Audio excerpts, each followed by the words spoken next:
जय श्री कृष्णा। राधे राधे।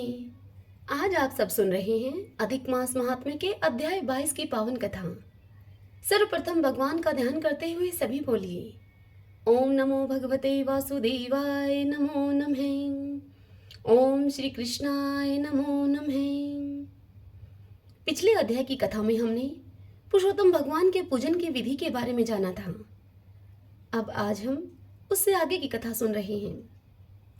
राजा कहने लगे कि हे तपोधन, पुरुषोत्तम के व्रत करने वाले मनुष्य को भोजन क्या करना चाहिए और क्या नहीं करना चाहिए, सभी नियम आप विस्तार पूर्वक से कहिए।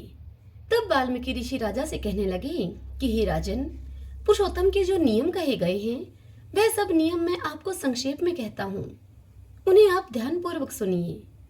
पवित्र होकर पुरुषोत्तम मास में गेहूं, चावल, मिश्री, मूंग, जौ, तिल, मटर, अदरक, शाक, ककड़ी, केला, सेंधा नमक, दही, घी, मक्खन, आम, हरड़, पीपल, जीरा, सौंठ, इमली, सुपारी, इलायची, आंवला लेना चाहिए।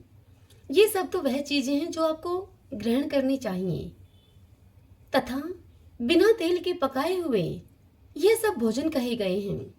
सभी प्रकार के आमिष और मांस आदि, बेर, राई, नशे वाले पदार्थ, दाल, तिलों का तेल, लाही से दूषित, भाव से दूषित, क्रिया से दूषित, शब्द से दूषित, ऐसे अन्नों को त्याग दें। पुरुषोत्तम मास में देव, वेद, ब्राह्मण, गुरु, गौ, व्रत करने वाले मनुष्य, स्त्री, राजा और महात्माओं की निंदा न करें। अपनी शक्ति के अनुसार भगवान विष्णु की प्रसन्नता के लिए व्रत भी करें।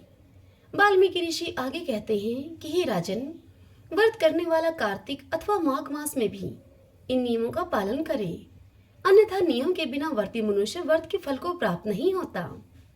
यदि शक्ति हो तो भी न खाकर पुरुषोत्तम मास का व्रत करें। यदि निराहार न रहा जाए तो घी पी ले और मांगा हुआ दूध पी ले, या फिर व्रत करने वाला शक्ति के अनुसार फलाहार कर लेवे।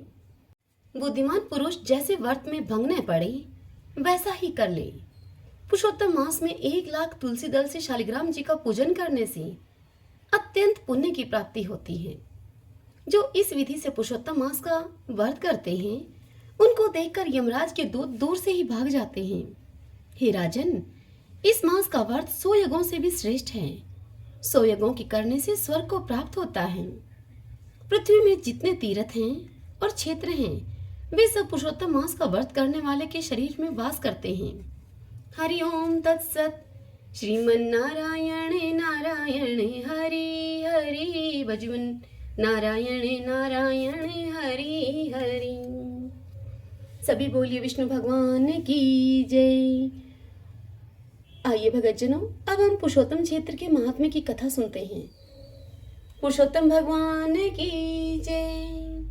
जैमिनी जी ऋषियों से कहते हैं कि जगन्मय भगवान पुरुषोत्तम सब प्रकार से इस संसार का कल्याण करने के लिए ही अनेक प्रकार के रूप और लीलाएं करते हुए नाना शरीर धारण करके प्रकट होते हैं।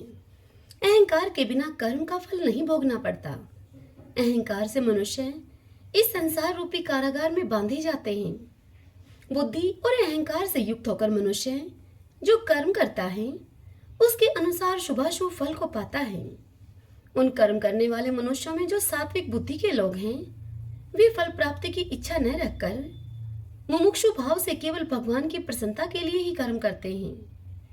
उन सात्विक पुरुषों के द्वारा दर्शन, ध्यान अथवा स्मरण भी करने मात्र से सर्वभावन भगवान जगन्नाथ उन्हें मोक्ष प्रदान करते हैं। भाद्रपद के शुक्ल पक्ष की एकादशी को जगन्नाथ जी के शयन ग्रह के दरवाजे पर धीरे धीरे जाकर उसमें प्रवेश करें और शैया पर सोए हुए उन जगदीश्वर को नमस्कार करके उपचारों के द्वारा उनके चरणों की पूजा करें। तत्पश्चात भक्ति पूर्वक प्रणाम करके गुह्य उपनिषदों से स्तुति करें। फिर निम्नांकित प्रार्थना करते हुए भगवान की करवट बदलकर उन्हें उत्तर की ओर मुख करके सुला दे। इस समय इस प्रकार से प्रार्थना करें, कहे कि हे देवादिदेव जगन्नाथ, आप अनेकानेक कल्पों का परिवर्तन करने वाले हैं। आपसे ही यह स्थावर जंगम रूप संपूर्ण जगत परिवर्तित होता है। हे भगवान, आपने स्वेच्छा से स्वीकार की हुई जागृत स्वपन सुषुप्ति रूप चेष्टाओं के द्वारा जगत का हित करने के लिए ही यह शयन किया है। अब इस समय आप करवट बदल लीजिए, क्योंकि जगत का पालन करने के लिए यह आपके करवट बदलने का समय प्राप्त हुआ है। इस प्रकार भगवान की प्रार्थना करके व्यजन और चंवर डुलावें तथा सुगंधित चंदन का भगवान के सभी अंगों पर लेपन करें। तत्पश्चात स्वाद युक्त मिठाई, खीर, हलवा, भांति भांति के फल, अन्य स्वादिष्ट व्यंजन, घी के बनाए हुए पोए तथा तांबूल पत्र आदि सब सामग्री शयन गृह के द्वार पर रखकर भक्ति पूर्वक निवेदन करें।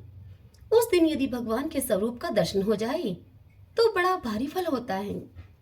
कौमुदी नामक महोत्सव के अवसर पर जगन्नाथ जी की पूजा करके उसी पूर्णिमा की रात को उत्सव पूर्वक नारियल आदि द्रव्यों तथा पीठी से भगवान विष्णु की पूजा करें। तत्पश्चात सवेरे कार्तिक मास आरंभ होने पर उत्तम व्रत का संकल्प लेकर शुक्ल पक्ष की एकादशी तक उसी व्रत के नियम से रहें। एकादशी आने पर सोए हुए भगवान जगदीश्वर को उठाएं। पहले की भांति आधी रात के समय जगत गुरु भगवान की पूजा करके निम्नांकित मंत्र का उच्चारण करते हुए प्रसन्नता पूर्वक भगवान को जगावें। जगाने के लिए भगवान से कहें, हे देव देवेश्वर उठिए, तेजे पुंज हे जगदीश्वर, हे देव संपूर्ण जगत आपकी माया से सो रहा है, इसकी ओर आप दृष्टिपात कीजिए। हे प्रभु, खिले हुए कमल की शोभा का अपहरण करने वाले आपके नेत्र से देखा जाने पर यह जगत अत्यंत पवित्र हो जाएगा। इस प्रकार से जगदीश्वर जी को जगाकर शंख, धोसा, ढोल आदि वाद्यों, नृत्य और गीतों, जय जयकार के शब्दों तथा नाना प्रकार के स्तोत्रों के साथ नृत्य मंडप में लेकर जाएं। वहां सुगंधित तेल से उपटन करके जगन्नाथ जी को पंचामृत, फलों के रस तथा नारियल के जल से स्नान करावें। उसके बाद सुगंध युक्त आंवले और जौ के चूर्ण से भगवान के शरीर पर लेप करें। तुलसी के चूर्ण से उनके शरीर को मलें और सुगंधित चंदन का लेप करें। उस समय जो लोग हर्ष पूर्वक श्री जगन्नाथ जी का दर्शन करते हैं, वे अनेक जन्मों के सुदृढ़ पाप पंख को धो डालते हैं। तत्पश्चात बड़े बड़े उपचारों से भगवान की विधिवत पूजा करके उनकी आरती करें और हाथ जोड़कर बड़ी ही प्रसन्नता के साथ प्रार्थना करें। कहें कि हे प्रभु, यह संपूर्ण चराचर जगत केवल आपकी ही शरण में है। हे जगत गुरु, आपकी कृपा सुधा से परिपूर्ण दृष्टि के द्वारा इसे पवित्र कीजिए। तदंतर शेष रात्रि भगवत संबंधी नृत्य गीत को देखते हुए व्यतीत करें। जो लोग शयन से उठे हुए भगवान गदाधर का दर्शन करते हैं, वे अपनी मोहमयी निद्रा का भेदन करके शांत ज्योति स्वरूप श्री हरि को प्राप्त होते हैं। शालिग्राम शिला में उपस्थित भगवान श्री हरि की चक्र मूर्ति का शुद्ध चित होकर पूजन करें। पूजा के समय भगवान का ध्यान इस प्रकार से करें। दामोदर स्वरूपधारी भगवान के 4 भुजाएं हैं। उन्होंने हाथों में शंख और कमल को धारण कर रखा है। उनके वाम भाग में कमल के आसन पर लक्ष्मी जी बैठी हैं और वही बाएं हाथ से उनका स्पर्श करके बैठे हैं। भगवान अपने दाहिने हाथ से भक्तों को वर देने के लिए उद्यत हैं। उनकी नासिका, ललाट, उनके दोनों नेत्र और कान सभी सुंदर हैं। उनका वक्षस्थल विशाल है। वे संपूर्ण लावण्य से सुशोभित हैं। समस्त अलंकारों को धारण करके वे बड़े ही मनोहर प्रतीत होते हैं। उनके श्री अंगों पर दिव्य पीताम्बर शोभा पा रहा है। मार्गशीर्ष के शुक्ल पक्ष में षष्ठी तिथि को मनुष्य भक्ति भाव से प्रावर्ण उत्सव अथवा उस उत्सव का दर्शन करके भगवान विष्णु के लोक में जाता है। पंचमी की रात्रि में भगवान का वस्त्राधिवास करें। भगवान को वस्त्रों के मध्य में स्थापित करके अन्य वस्त्र से आच्छादित करें और पुरुषोत्तम के स्मरण पूर्वक उनका स्पर्श करके इस प्रकार प्रार्थना करें। कहें कि हे वस्त्र, जो अविनाशी भगवान विष्णु अपने तेज से संपूर्ण जगत को आच्छादित करने वाले हैं, उनका भी वसन अर्थात आच्छादन करने से तुम्हारा नाम वस्त्र है। तुम जगदीश्वर के वास स्थान में निवास करो। तत्पश्चात चंदन और पुष्प से भगवान का पूजन करें और गीत नृत्य के द्वारा जागरण करके रात्रि को व्यतीत करें। फिर अरुणोदय काल में प्रातः संध्या के समय पूर्वत एकाग्रचित होकर पुनः भगवान की पूजा करें। उसके बाद 3 बार मंदिर की परिक्रमा करके भगवान को भी 3 बार घुमावें और उस आच्छादित वस्त्र को हटाकर दर्शन आदि के द्वारा संस्कार करें।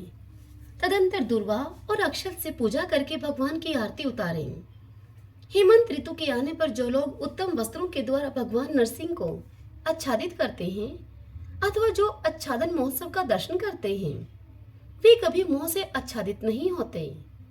देवादिदेव भगवान के इस पावन महोत्सव का जो भी लोग भक्ति पूर्वक दर्शन करते हैं वे संपूर्ण मनोरथों को प्राप्त कर लेते हैं। हरि ओम तत्सत। श्रीमन्नारायण नारायण हरि हरि वज्मन नारायण नारायण हरि हरि। श्री कृष्ण गोविंद हरे मुरारी हे नाथ नारायण वासुदेव। श्री कृष्ण गोविंद हरे मुरारी हे नाथ नारायण वासुदेव। श्री कृष्ण गोविंद हरे मुरारी हे नाथ नारायण वासुदेव। भक्तजनों, आशा करती हूँ कि आपको आज की यह कथा पसंद आई होगी। हरे कृष्णा।